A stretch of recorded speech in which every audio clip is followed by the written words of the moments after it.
What's up? What's up? Hey, What's going on, everybody? So, I just want to I got a special guest today. So, before we get into that, but I just want to let you know, like every Thursday at 11 o'clock, we're interviewing an agent that's killing it in that marketplace in order to provide tremendous value to the real estate community. And today is a special treat that you have right now because we have Tricia Turner here. And for you all that don't know, Tricia's in Houston, Texas, and she is a bad honey badger. We'll just say it that way. A bad honey love it. badger. Yeah, I love it. But yeah, man. Like one of the things that I like to do, whenever somebody comes on board, is just to ask them the origins, right? For those that don't know, like what is your origins? How did you get into this real estate thing? And then we're gonna get into our topic, which is how to be a dominant real estate agent in your area, and or what I like to call how to become the Trisha Turner of your neighborhood. so, Love it. so yeah, so what's up, Trisha? Man, tell us how did you get to where you are? All right, you guys, a little bit of a rundown. So I've been in real estate over 20 years here in Houston, born and raised here in Houston, Texas, and got into real estate pretty much right out of school. Didn't want to go to college. Tried the college thing for a year and a half. Didn't like it. Wasn't for me. And my dad was like, why don't you go to real estate school? And so went to real estate school. I actually started in the apartment industry, leasing apartments because I needed a free apartment, and they gave the free apartment away as part of your salary. So did that. Went to real estate school and went straight into real estate sales. I actually got my lender's license as well and was a lender from 2004 to 2010. And then when the mortgage industry crashed, which was in '08, 8, 9, and 10, I was a lender. I also went through a divorce, and my husband at the time was a real estate agent. So he was my source of leads.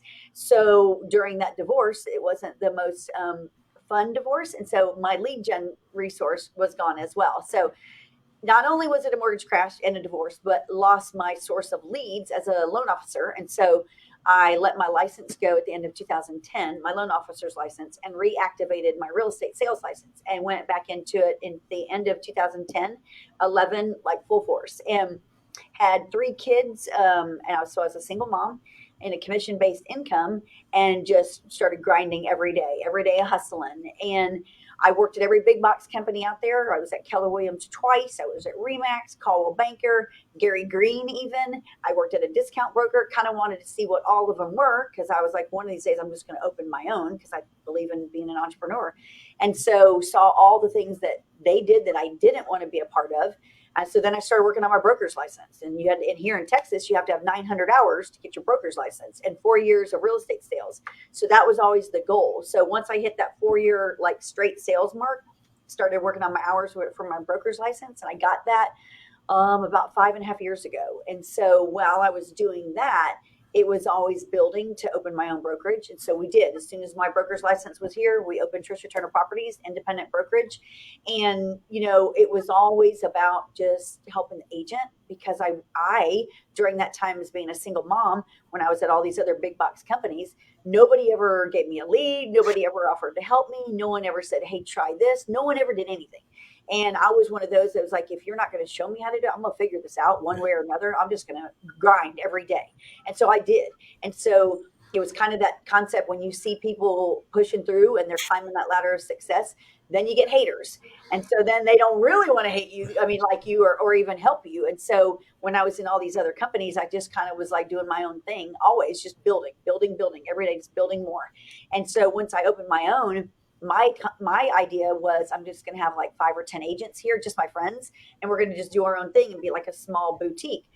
And that didn't happen. We grew super fast, and we had 50 agents within 6 months. And it was like, oh, holy crap, this is not what I signed up for. I did not want 50 agents in here. This is crazy. And I had to have the staff, and we have a nice office space. We have a brick and mortar. So then it was like, have to figure all this out. And so I've always been a top producer. And so I'm still selling, I'm producing, I'm running the office, I'm the broker, I'm the owner, I'm doing everything, I'm captain everything. And it was super stressful. And then that first year that we were open, you always hear that the average agent only sells 4 to 6 homes. They Yep. sell, they make less than $40,000 a year. Yep. And I never really believed that because that's not me. I'm not going to sell 4 to 6 homes, and we're going to like do 10x that. And I'm not, you can't live on $40,000 a year. So I didn't really believe that. And so our first year in business, when I had to do 1099s, I was like, holy crap. I had 50 agents, and of the 50, there was probably 10 or 12 that made over 50,000. Only two made over 100,000, and then the others made between 50 and 75. So it's like they weren't still killing it, and the rest of them were making under 40. Some of them were making like $22,000 a year, and I'm like, this is a problem. Like, I don't understand how they're paying their bills. And so then it became like a huge passion to try to help these agents, like, do more, be more. And so we started bringing in more trainings. That's when I met Jay Kinder and Michael Reese, and I joined NAEA, National Association of Expert Advisors, and I was being coached by them in their program, and then delivering everything here into the office. And after being with them for about a year and a half, of course, then they switched over to EXP, and they called me and they're like, look, Tricia, basically you got a blockbuster there, and EXP is Netflix, and we need you to come have a conversation with us. You need to look at this. And if you don't see it and you don't want to be part of this, no harm, no foul, but we need you to just come and see this. And I went to Frisco and spent the day with them, looked at the numbers, and was like, this is a no-brainer to me. If I really, as a broker, and I do believe this in my soul, as a broker, if you're really wanting to help the agent do more and be successful, then it would be irresponsible of me to actually take them down this path, because I know this is the way of the future. And this is the only real estate company that can provide multiple streams of income. And as a broker, I'm like, I'm giving them like everything I possibly can. So I said yes immediately. And that was in 2018. And my life has never been the same. It's been like nothing but doors opening, opportunities coming, us growing. And it's been the best business decision of my career for sure. Man, But I've that been was a long story. a long story to get to where we are. I mean, Yes, but I yes. mean, like I said, I've been watching you and watching the stuff that you've been able to do and grow within within the company, but then also within your team as well. Yeah. And like that passion, like you said before, being able to want to help your clients first, which was the reason why you grew from the beginning, but then wanting to help your agents, which is the reason why you jumped from your 4 or 5 friends that you wanted to 50. I mean, Crazy. it's just one of the things. It just kind of grows. I mean, but Yes. it really comes from really just wanting to help people, right? Well, and here's the deal. It's like you don't have a choice. Like when I opened the brokerage, the independent brokerage, one of my friends came here, and he's a broker. He has his own office too. And he was like, Trisha, I'm going to tell you, there's no way you can continue being a top producer and run this office and be the broker. You're never going to be able to do both. And I was like, watch me. Because number one, I have to, because I'm paying for everything. I'm funding all this crap, and I got to help these agents. And so that became abundantly clear. I did. And I continued to do that, because at the end of the day, it's like, I raised my hand. When I opened the office, I raised my hand. I said, I'm going to help these agents. Well, what? Now there's a bunch of them, and I'm going to be like, oh, no, not for me. You got to.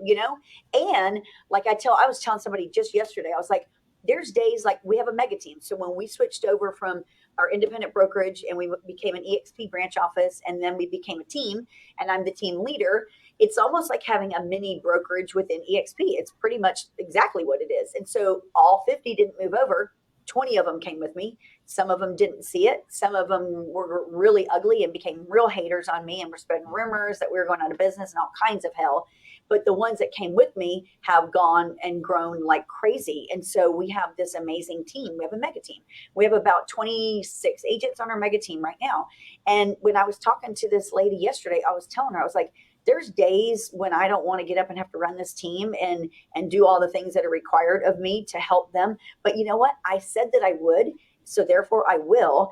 And I do firmly believe that the mega teams are the way of the future in real estate, especially here in a big city like where Houston is.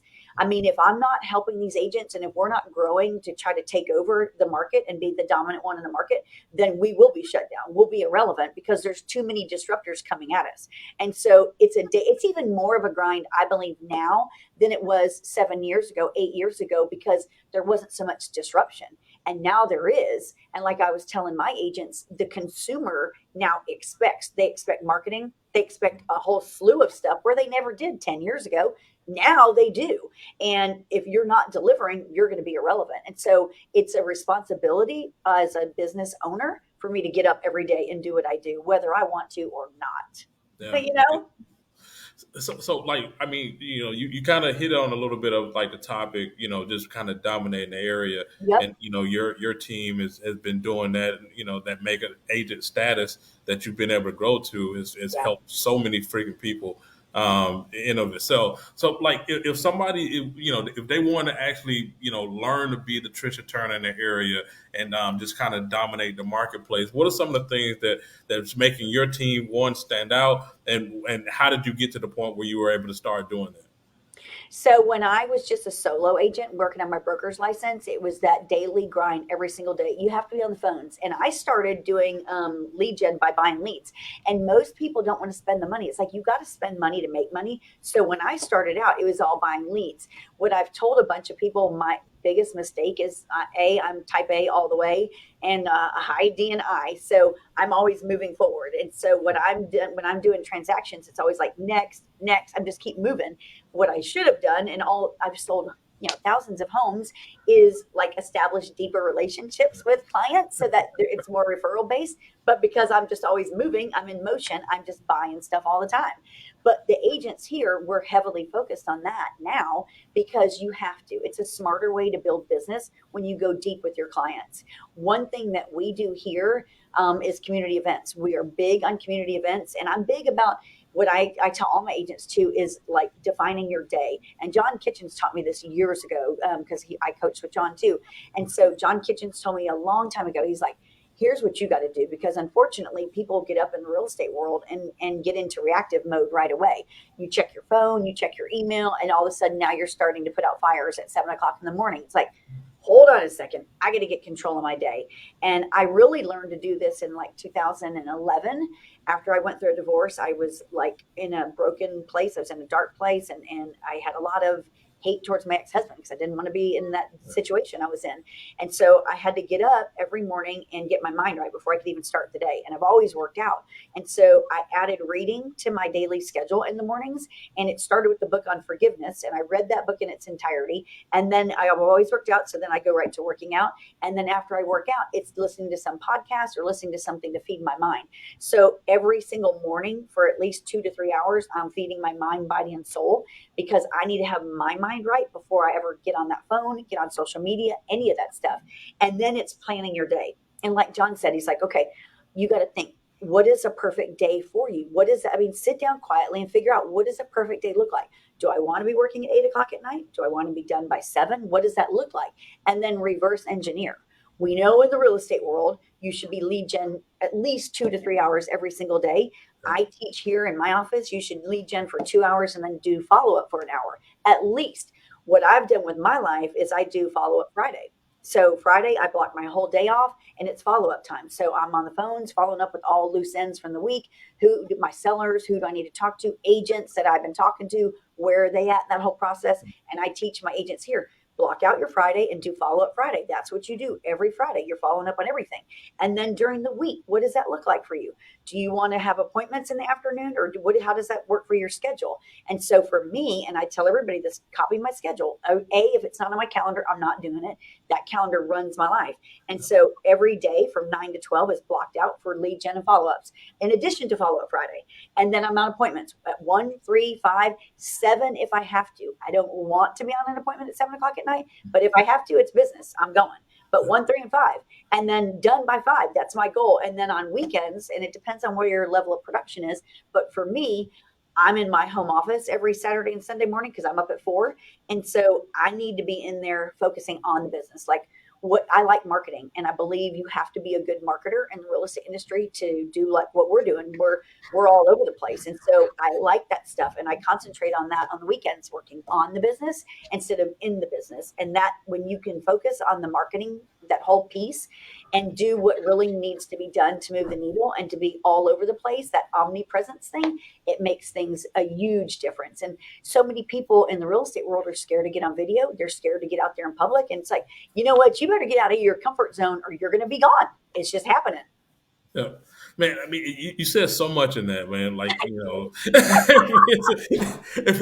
a lot. I mean, I hope everybody's getting, nuggets from this because, like, I mean, just, if I wanted to sum it up, I would just basically saying, like, being in control of your time and time Oh, blocking, because a lot of agents, what they end up doing is they saying, like, how do I grow? How do I build? How do I do all this? How do I find the time? And it's based on the schedule. John, I mean, we coach with John as well. He talks about it. If it's not on the yeah, schedule, then it just doesn't get done. But so if you put something on the schedule and you actually follow that schedule, then you're going to accomplish everything that you said you want to accomplish. And you as a team leader and broker with inside of broker, 50 person broker, that I mean, all of that. You have all this stuff laid out. So if you want to be a Tricia Turner, you have to do the things that Tricia Turner is doing in order to achieve those goals. And I'm you sure do. you're keeping your agents accountable for doing the Oh, yeah. same thing, just like you're being accountable for doing the same thing, which is the reason why your success is what it is right now. Well, and I think too, like I tell everybody here, you got to pay attention to who you're paying attention to and what you're paying attention to. Because for me, like hearing podcasts every day, that's what I do when I'm putting on my makeup. I'm listening to podcasts. So I'm hearing like, what's the latest news? What's the market update? Who's doing what? Not that I'm going and spending money because in the real estate world, there's a shiny object being dropped on us every single day. You got to get back to the fundamentals. Fundamentals are talking to people. You need to get in front of people. The more people you talk to, the more homes you're going to sell. And for me, like when I was first about to open the brokerage for that, about a year, the first year and a half before we even opened, I was preparing. I was going doing all my real estate classes, but I also joined every organization. So I chose the county I wanted to be in, and then I went and joined the Rotary Club. I joined 2 volunteer groups. I joined BNIs. I joined everything to get in front of people. So my mornings, a lot of times, 3 days out of the week, I'm spent in a meeting from 8 o'clock to 9 o'clock in the morning in front of people. They're business owners. They're the chamber. I'm involved in all of them because, again, it's not that I'm expecting them to buy a house from me or one of the agents. It's becoming that expert. So now they know. Like they just told me in the Rotary the other day, they're like, hey, can you come do a presentation in front of our group and tell us what's really going on in the real estate market? Because we're hearing all this stuff on the media and we like when you come in and talk to us, you're the expert at this. And I'm like, absolutely. And when you can establish that kind of a reputation, the authority, then you can walk into a listing appointment if that's what you do, and you have that confidence to talk to a seller face to face and be like, this is how we do, this is what's going to happen, this is your schedule, this is exactly how things are done. And it's very methodical. And if you go in there trying to wing it and half-ass something and be like, well, I think we're going to do this and I think we're going to do this, it's like, no. Because if you do that and then someone like me comes in behind you and it's like, all right, on Mondays and Tuesdays, you're going to have videography and photography is done. Amy's going to be in touch with you. She's going to come over beforehand. She's going to make sure that your house is staged. She actually is going to meet the photographer. She's then going to put the lockbox on your door. The sign people will be there after that. They're going to install the sign. You're going live on Thursday between 4 and 7, but no showings are going to happen during that time. And then we're having a grand open house Saturday from 1 to 4. And that's when showings will start. And then we'll do another one on Sunday. And then showings begin on a regular basis. When you just sit there and outline all that from them, they just sit there and then they nod. It's like, oh, what are you saying? You just outline, this is what we're doing. I'm assuming that we're going to work together. And so this is next steps. And then when you get done, it's like, do you have any questions about that? And then they're usually like, I don't think so. It's crazy. You see people go on listing presentations and they go through all of this booklet of stuff that people don't pay attention to. They don't care. They want to see you look them in the eye. You've got to build rapport first, and then you got to have authority. And you bet you're able to look them in the eye and deliver. Like, this is what we're going to do. And I go through the whole thing. And do you have any questions? And as long as you set your expectations, you're going to be golden. And I tell all of my agents that here, it's like, listings number one are the key. Because like when I went to real estate school a million years ago, my instructor was like, here's what 2 things I need you to remember for your entire career. Number one, listings are the key. Listings, listings, listings, because it's a better use of your time. And you got to think of it like this. For every listing that you take, if it's done properly, you should be able to get another listing in that neighborhood and unlimited buyer leads, because you're advertising this house for sale. People are calling you wanting to buy that house or see that house. And then other agents are actually helping you market it because they're bringing people to it. So it's being the best use of your time and money. That was number one. And then number two, he said, as a listing agent, your job, your number one job is to get that seller the most amount of money in the least amount of time with the least stress. And he just drilled that into me. And he was my instructor forever.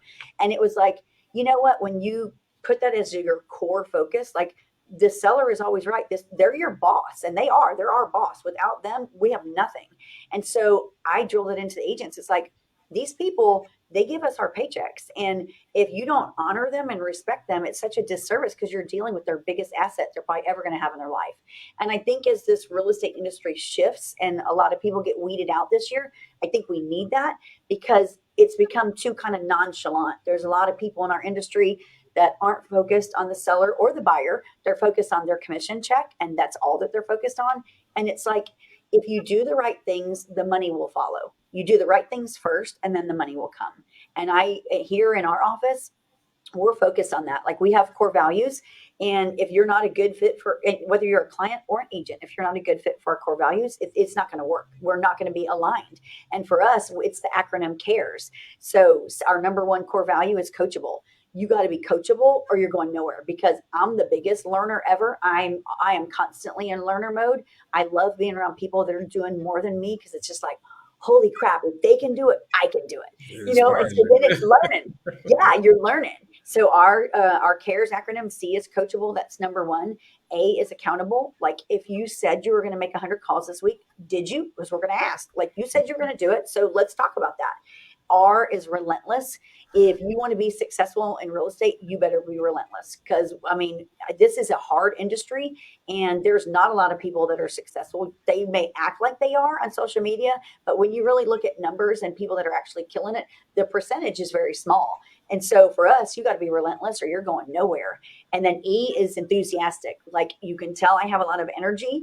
And so I expect that back from people. And, it's like you don't want to be on the phone and there's someone on the other end and they just have this no energy tone, right. It sucks the life out of you. It's like nobody wants to talk to people like that.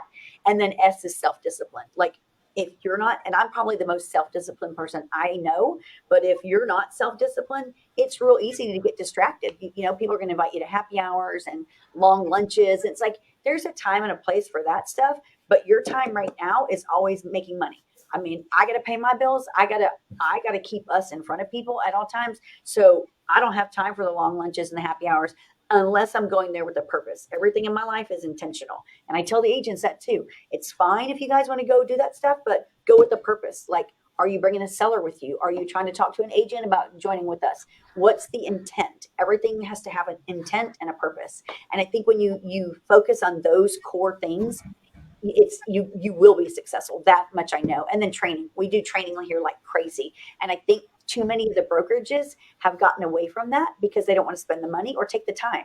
And I think that's one of our biggest assets as honey badgers is we take the time and we're always looking for a better way. Always. Yeah, I mean, we're always in learning mode. Big Like time. we're always, every time I go somewhere, I mean, I'm seeing you right there. Every time, Yeah. you're going different places. I mean, we're always in learning mode, and that's really how you get to the point. I always say like the biggest thing you can do is change how you think. So like when you was talking about earlier about like every single morning you wake up and you listen to something that's gonna change your mind or help you go into the direction that where you want to go to. It's no wonder that you act out on it because it's constantly being poured in. I had a pastor I was going to, and he was just talking about like at one time he had got really down because he was always Yeah. giving, and he got real low. He said like God spoke to him and said, look, you should always give from your overflow. So he had to like put everything in him. So now that he's running from the overflow, so therefore he's never getting down because it's just always going over, and that's basically what you've been able to do because you're constantly getting it in. Oh yeah. Like even this conversation now, the way you rattled off that presentation. I Yes. mean, I'm gonna do this and we're gonna do this. I mean, I can tell you've done this, many times, right? Yes. The way It's that like a goes. robot mode. It's a rope, but it's Yeah. in there. It's embedded into who you are, so it just rattles off. That so smooth. Um, you mentioned about the market changing, right? And I know we kind of talked, mentioned that a little bit. Like, what are some of the things? Like, what are you seeing right now, far as like the shift? Because like I said, we've been talking about this shift for a Oh yeah. while. And what are things that you all are doing to prepare for? Well, I know you started stuff before, but what are some of the things that you're continually doing? Yeah.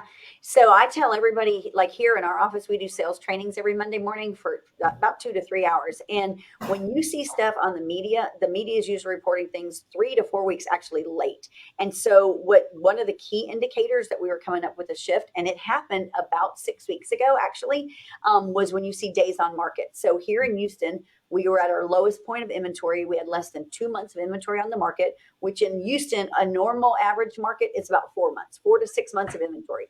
So for us to be under 2 months, we were at a critically low market. So offers were coming in, the last 4 months, like 40, 50, 60, $80,000 over list price. We're getting 20 to 40 offers in on a property. Well, only one person's going to get that property. However, when you started to see the shift, instead of 1 or 2 days on the market, we were seeing 4 to 6.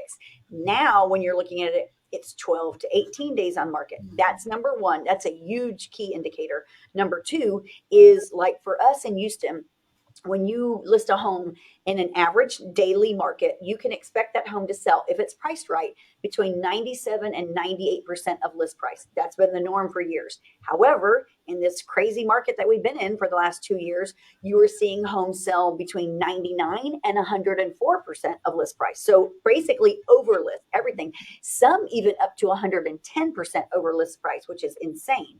However, now when you pull a weekly report, you're seeing homes sell between 99 and 100. Barely anything is going over 100%. So unfortunately, there's still sellers that are in that greed mode where they've heard all the buyers making multiple offers and they're now expecting that. It's like, hold on, number one. And we were on a huddle this morning with our team. We do a daily huddle every morning as well. And I told them this very same thing this morning. I said, this is what I want you guys to do from here on out. Stop telling people you're going to get them multiple offers, because you may not. Stop telling them that you're going to have it sold in day one, because you're not. Stop telling them all of these things that happened 2 years ago and 6 months ago and even 30 days ago, because it's over. That is done. What you need to tell them is that we're going to price your home at market value, and we're going to see if the buyer demand drives it up. It may not. My job as a real estate professional and an expert is to know what is market value and to price it there. And then there's a pricing strategy. And this is facts. And for anybody listening to this is a pricing strategy. Once you determine what is market value of a home and you're certain of your number, then here's how the market works. If there's no inventory at all, you can price it between 5 to 10% over market value and it should sell. If there's inventory coming, or a saturated market, you got to go the opposite way, 5 to 10% below market value. However, what we're doing here, and I never price anything over 8%. The highest I've ever gone is 8% over market when I'm pricing stuff. But because we're experiencing such a shift and it's happening so fast, I'm not pricing anything over. We're going right at market value and maybe let the buyers drive it up, but it's not always happening. And I told my agents this morning, I was like, then the sellers, if you're being straight with them and you're having these honest conversations, that, yeah, it sucks. You did miss the peak of the market. That's over. That ended 2 weeks ago. It's done. And it's done forevermore. We may never have that market again. But we're going back to a more balanced market, which is what is good for our economy. And it's good for everybody overall. But my job is to tell you what your home is really worth, and then to let you know, should we revert right back into a normal market, you can expect it to sell between 97 and 98% of list price, not over list price. And I think everybody needs to start delivering that message. And it's going to have to be something that we deliver over and over and over, because there's going to be those sellers that aren't going to listen to us and they're going to price it over. And some real estate agent's going to let them price it over and it's not going to sell. It's going to fail to sell. And then these poor sellers are going to be stuck, because homes that fail to sell typically sell for much less than they were ever put on the market for. And so here in Houston, we're already seeing drastic price reductions, 25,000, 40,000, 50,000. It's like, that's a huge price reduction when we're this soon in the game, because really the shift has just started. Like, we're in the throes of it right now, but we're only at the beginning. And in the real estate market here in Houston, especially, this happened in 2015. Oil dipped, and so our values here dipped. I'm not telling you guys that it's going to dip nationwide. I am saying here in Houston, we are done. We're done on appreciation, even though all the media is telling you guys we're appreciating. We're not. That's not true. And so what I tell everybody is, like, when you establish that market value, be very careful there, because if the market does take even more of a drastic shift, it is possible that that value will come down. And so I think it's very critical that people that are in our position, leading people, guiding people, educating people, that we're on daily podcasts, daily infomercials, daily, like, what are these economists saying? Like the ones that really matter, so that we can guide our agents, our buyers, and our sellers into their best decisions. Because the next 6 months are going to be critical in our industry, period. Yeah, I mean, we can tell just from the way you rattle this stuff off. I mean, you're definitely expert within your area. You know what's going on. Yep. Somebody told me a long time ago, like you want to, like whenever you're dealing with a listing or whether you're talking to a buyer, you want to talk to them about where things are going, not where things currently are. And a lot of people, be honest with you, most of our industry, they're behind. Like you said, they're Yep. behind on the trends and where everything is going. So when they start pricing their homes, and the stuff doesn't sell, it's going to be opportunity for agents that know better, like ourselves, because when those homes sit or they're not getting the price that they want, guess what? Those are going to be expired listings. Those are going to be frustrated sellers, Oh and yeah. then they get in touch with a Tricia Turner or somebody within our group or whatever, and we're going to be able to tell them, and we're going to be articulated to so they'll understand and really get them what they need at that particular time. So, Well, you know what, James, too, and when you look at like the last 2 years since COVID, we are in this feeding frenzy of home selling. Never have we been in a market like that nationwide ever. It's never been in our history. And so basically almost every home that went on the market sold, even the dog houses. I mean, everything, the crappiest houses sold. So now if you think about it, we have no inventory. We don't even have crappy homes to sell. It's all gone. However, because all that was happening, you had agents out there on social media, you know, showing these pictures of homes that were sold like multiple offers in 3 hours. And so that was just drilled into these sellers' heads for 2 years. So it's going to take us constantly talking to them to deliver this message that that's done. That was unheard of. That was unprecedented. That made history, but it's done. We're not having that again.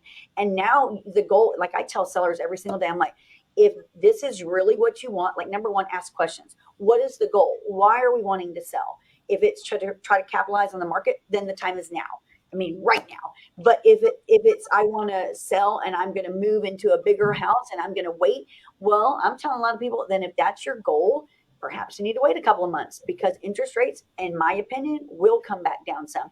I believe, and there was a report that came out just this morning that in the month of May, on a nationwide level, the month of May had less showings reported than even April and May of last year. So when you talk about numbers like that, and it said in the report, this is very, and they put in quotations, unusual for May to have showings at a declining from even the month before. And then for May of last year, that's, I'm not going to say alarming, because I'm not going to be one of those people that puts fear out there, but unusual, as they put in quotations, for them to report that. It's like, yes, because there's things shifting. People are waiting because they don't want to pay a 6% interest rate right now.